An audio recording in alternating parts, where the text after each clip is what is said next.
Tedros, WHO, many of these multinational institutions, not just the non-governmental ones, but the corporate ones too, fall under this liberal blob, and they are so happy. These guys are back in power. You want to see how creepy this is?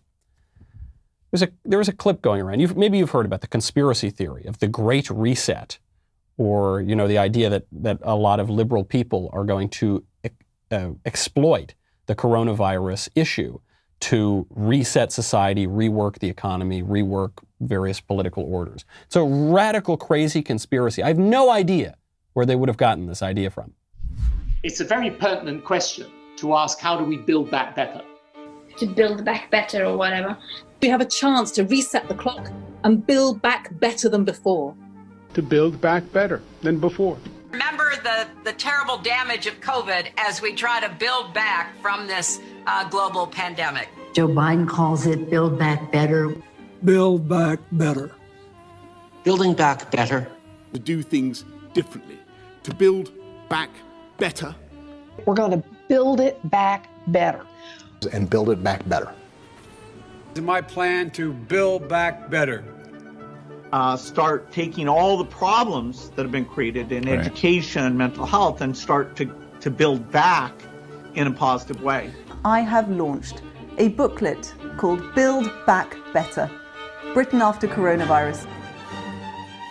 It's about building this country back better. Growing conspiracy following it. It is called the Great Reset. An unprecedented opportunity to rethink and reset the ways in which we live. That clip could go on for several more minutes, okay? So I understand that some people get kooky with their theories about these kind of cabals of evil elites ruling the world. I don't think you need any kind of conspiracy theory.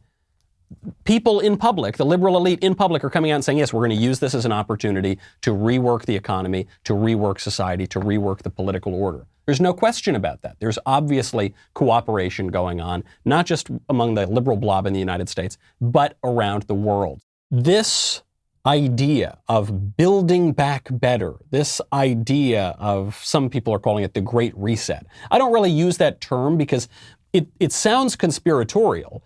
And it sounds like secret and nefarious. It certainly is nefarious, but it's all out in public.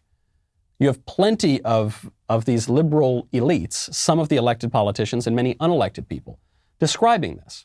And the way that one builds back better, or the way that one resets society, is not really done through democratic politics.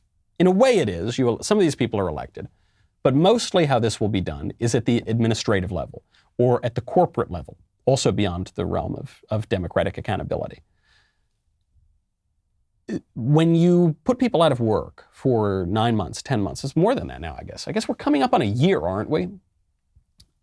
When you put people out of work for that long, you make them much more vulnerable to these sort of plans. You gin up society. You encourage the sort of riots that we saw all year long.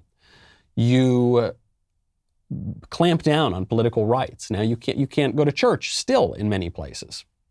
You could always go buy a dime bag of pot in California. You could always go to those essential services, but you couldn't go to church.